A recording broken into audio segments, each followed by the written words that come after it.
அஸ்ஸலாமு அலைக்கும் வரஹ்மத்துல்லாஹி வபரகாத்துஹு. அல்ஹம்துலில்லா. எல்லோரும் எப்படி இருக்கிறீங்க? நல்லா இருக்கீங்களா? அல்ஹம்துலில்லா, நானும் நல்லா இருக்கிறேன்.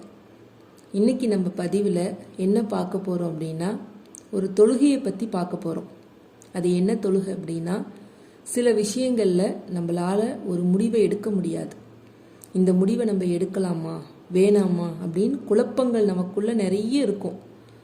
ரொம்ப மனசு தவிச்சு போய் இதை எடுத்தால் சரி வருமா, சரி வராதா, தப்பாயிருமோ, இல்லை கரெக்டாக வருமா அப்படின்னு பல குழப்பங்கள் நம்மக்கிட்ட இருக்கும். இல்லை அப்படின்னா ஒரு பணத்தேவை நமக்கு ஏற்பட்டிருக்கும். அந்த தேவை நமக்கு கிடைக்குமா கிடைக்காதா அப்படின்னு நமக்குள்ள ஒரு சந்தேகம் இருக்கும். இல்லை நம்ம ஒரு வீடு வாங்கலாம்னு நினச்சிருப்போம். இந்த இடத்துல நம்ம வீடு வாங்கலாமா வேணாமா, இந்த இடத்துல நம்ம இடம் பார்க்கலாமா வேணாமா, இந்த இடத்துல நம்ம பெண்ணுக்கு மாப்பிள்ளை பார்க்கலாமா வேண்டாமா அப்படின்னு உங்களுக்குள்ள பல குழப்பங்கள் இருக்கும். முடிவு எடுக்க தெரியாமல் குழம்பி போய் நிற்பீங்க. அப்படி நீங்கள் குழம்பி நிற்கும் போது இந்த தொழுகையை கையில் எடுங்க. அப்படி நீங்கள் எடுத்தீங்க அப்படின்னா உங்களுக்கு அதற்கான பதிலை 7 நாளைக்குள்ளாரே அல்லாஹ் சொல்லிடுவான். நான் இந்த தொழுகையை தொழுது கனவு மூலியமா எனக்கு பதில் கிடைச்சிச்சு. கண்டிப்பாக அல்லாஹ் உங்களுக்கும் இதற்கான பதிலை சொல்லுவான். ஆனால் இந்த தொழுகையை தொழுகிறதுக்கு ஒரு நிபந்தனை. நீங்கள் 5 வக்து தொழுகையை கடைப்பிடிச்சு தொழுகணும். ஜகாத்து கொடுக்குறவராக நீங்கள் இருக்கணும். அப்படி இருக்கிறவங்களுக்கு தான் இந்த தொழுகை பலிக்கும். இந்த தொழுகையை நாடி மனம் உருகி எந்த தப்பும் செய்யாமல் மனசை ஒருநிலைப்படுத்தி தொழுவுங்க. அப்படி தொழுகும் போது நீங்கள் கேட்ட கேள்விக்கான பதிலை அல்லாஹ் 7 நாளில் உங்களுக்கு தெரியப்படுத்துவான். அது உங்ககிட்டே தெரியப்படுத்தினாலும் தெரியப்படுத்துவான்.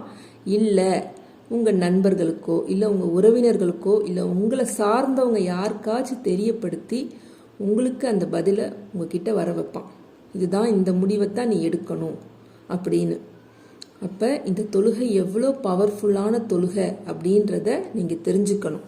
இல்லைப்பா, நான் 5 வக்து தொழுகையில் நான் கடைப்பிடிச்சி இது வரைக்கும் நான் தொழுது இல்லை, நான் ஜகாத்து கொடுத்ததில்லை அப்படின்னு மனசு கஷ்டப்பட்டுட்டு இந்த தொழுகையை தொழுகாமல் விட்டுறாதீங்க. அல்லாஹ் கிட்ட ஒரு துவா செய்யுங்க. பாவ மன்னிப்பு கேளுங்க. இதனால் வரைக்கும் நான் தொழுகாமல் இருந்ததுக்கும் ஜகாத்து கொடுக்காம இருந்ததுக்கும் என்னை மன்னிச்சிருடா அல்லாஹ். நான் இனிமேல் வரக்கூடிய காலத்தில் 5 வக்து தொழுகையை ஜமாத்தோடன் தொழுவுறேன், ஜகாத்து கொடுக்குறேன் அப்படின்னு அல்லாஹ் கிட்ட மனம் உருகி ரொம்ப மனசை ரொம்ப பிறந்த குழந்தையாட்ட வச்சுக்கிட்டு துவா கேளுங்க. அப்படி கேட்கும்போது அல்லாஹ் உங்களோட பாவத்தை மன்னிப்பான். பாவத்தை மன்னிக்கிறதுக்கான ஆயத்தை நம்ம சேனலில் ஏற்கனவே நான் போட்டிருக்கிறேன். கடல் நுரையளவு நீங்கள் பாவம் செஞ்சுருந்தீங்கனாலும் அல்லாஹ் மன்னிக்கிறான் அப்படின்ற நான் வீடியோ ஏற்கனவே ஒன்று நான் போட்டிருக்கிறேன். அதை பாருங்கள். அது எல்லாராலும் எளிமையாக கடைப்பிடிக்கக்கூடிய ஒரு சின்ன ஆயத்து தான். அல்ஹம்துலில்லாஹ், அந்த ஆயத்தை 100 தடவை 200 தடவை உங்களால் எவ்வளோ முடியுமோ ஓதிட்டு துவா செய்யுங்க. நான் இனிமேல் நான் தப்பு செய்ய மாட்டேன், இனி இதற்கு முன் நான் செய்த பாவத்தை மன்னிச்சிருங்க அப்படின்னு அல்லாஹ் கிட்ட மனம் ஒன்றி துவா செய்யுங்க. துவா செஞ்சுட்டு அல்ஹம்துலில்லாஹ், உங்களுக்கு ஏதாவது ஒரு விஷயத்தில் குழப்பம் இருந்தாலோ, பண தேவை இருந்தாலோ, இல்லை அவசர தேவை ஏதாச்சும் இருந்தாலோ, அதில் முடிவு எடுக்க முடியல, ஒருத்தவங்க பணமே கொடுக்குறேன்னு உங்களுக்கு சொல்லுவாங்க, அந்த பணத்தை வாங்கலாமா வேணாமான்னு உங்களுக்குள்ள ஒரு குழப்பம் இருக்கும். அது சரியாக உங்களால் முடிவு எடுக்க முடியாது. அந்த முடிவை எடுக்கிறதுக்கு தான் இந்த தொழுகை. நான் நிச்சயம் அடித்து சொல்லுவேன், இந்த தொழுகையை நீங்கள் தப்பு இல்லாமல் பிழை இல்லாமல் ஒரு எண்ணிக்கையை விடாமல் கரெக்டாக நான் சொன்னபடி நீங்கள் தொழுதுட்டீங்க அப்படின்னா உங்களுக்கான பதில் 7 நாளில் உங்களுக்கு கிடைச்சிரும். 7 நாள் முடியறதுக்குள்ளாரே கிடைச்சிரும். அல்ஹம்துலில்லாஹ், நீங்கள் கண்டிப்பாக ட்ரை பண்ணி பாருங்கள். நான் ஸ்க்ரீன்ஷாட்டில் கொடுக்குறேன். இது எப்படி தொழுகணும், என்ன செய்யணும் அப்படிங்கிறத நம்ம இப்போ பார்க்கலாம். இந்த தொழுகையை நைட்டு தூங்க போகிறதுக்கு முன்னாடி நம்ம தொழுதுட்டு அப்படியே படுத்து தூங்கிடணும். அதுக்காக எல்லா வேலையுமே தூங்குறதுக்கு முன்னாடி, அதாவது தொழுக போகிறதுக்கு முன்னாடி கம்ப்ளீட் பண்ணிடுங்க. ஏன்னா தொழுதுட்டு போய் நான் அந்த வேலையை பார்க்குறேன், டிவி பார்க்குறேன், ஃபோன் பார்க்குறேன், இதெல்லாம் இருக்கக்கூடாது. தொழுத உடனே படுத்து நம்ம தூங்கிடணும். இதுதான் இந்த தொழுகையோட முதல் கண்டிஷன். 2வது, இந்த தொழுகையை இஸ்திகாரா தொழுகை அப்படின்னு சொல்லி நம்ம தக்பீர் கட்டி தொழுகணும். இஸ்திகாரா தொழுகை 8 ரக்காய்த்து தொழுகணும். இஸ்திகாரா தொழுகை 8 ரக்காய்த்து ஒரு மித்தமாக நம்ம தொழுக போகிறது கிடையாது. ரெண்டா 8 ரக்காயத்து நம்ம தொழுவ போகிறோம். இந்த ரெண்டா அல்ஹம்து சூரா எத்தனை தடவை ஓதணும், குல்ஹுவல்லாஹ் எத்தனை தடவை ஓதணும் அப்படிங்கிறது தான் இதில் ரொம்ப முக்கியம். ஃபஸ்ட்டு 2 ரக்காயத்து இப்போ நம்ம தொழுகிறோம். இஸ்திகாரா தொழுகிறேன் அப்படின்னு சொல்லி தக்பீர் கட்டிக்கோங்க. இஸ்திகாரா தொழுகை 2 ரக்காய் தொழுகிறேன் அப்படின்னு சொல்லி தக்பீர் கட்டிக்கோங்க. முதல் ரக்காயத்தில் அல்ஹம்து சூரா 21 தடவை, குல்ஹுவல்லாஹு சூரா 3 தடவை.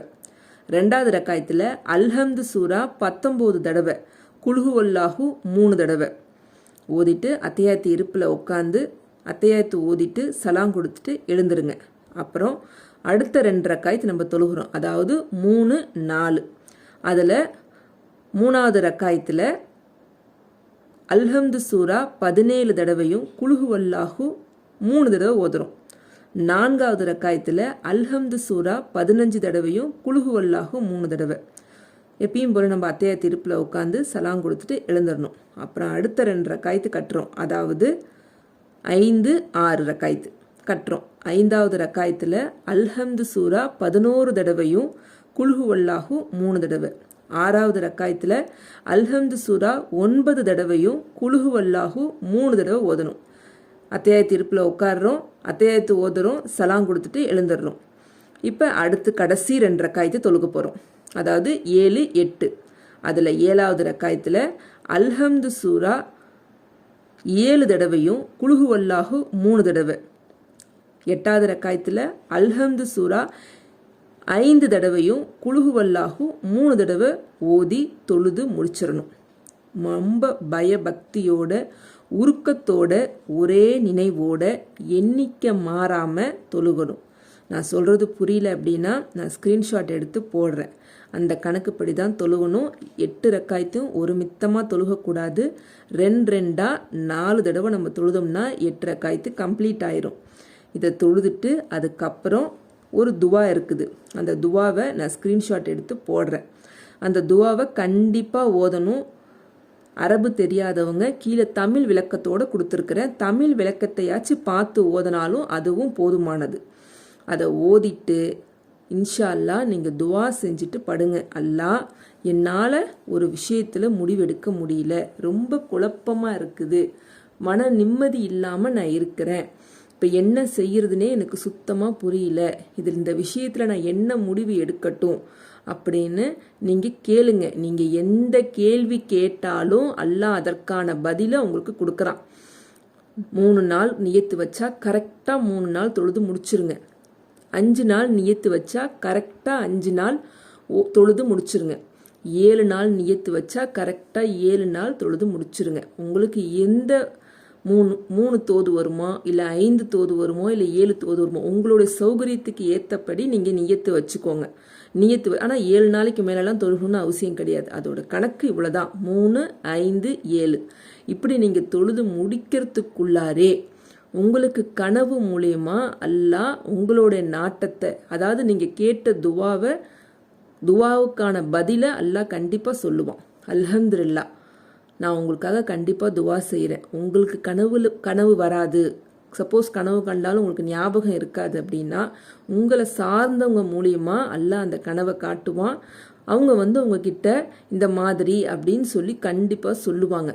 திருப்பி சொல்கிறேன், மன ஒருநிலைப்படுத்தி நீங்கள் எத்தனை நாள் நியத்து வைக்கிறீங்களோ அந்த நியத்து அப்போ எந்த ஒரு வேலையும் அதிகமாக வச்சுக்காதீங்க. தொழுகையில் நாட்டத்தை முழுசாக வச்சு தொழுவுங்க. நீங்கள் கேட்குற கேள்விக்கு அல்லாஹ் பதில் கொடுப்பான். இது ரொம்ப சோதிக்கப்பட்ட ஒரு தொழுகை. இன்ஷா அல்லாஹ் நான் உங்களுக்காக உங்களோட துவா ஹபுலாகணும்னு நான் துவா செய்கிறேன். அல்லாஹ் நீங்கள் கேட்ட கேள்விக்கு பதில் சொல்லணும் அப்படின்னு சொல்லி நானும் உங்களுக்காக துவா செய்கிறேன். நீங்களும் எனக்காக துவா செய்யுங்க. அஸ்ஸலாமு அலைக்கும் வரஹ்மத்துல்லாஹி வபரகாத்துஹு.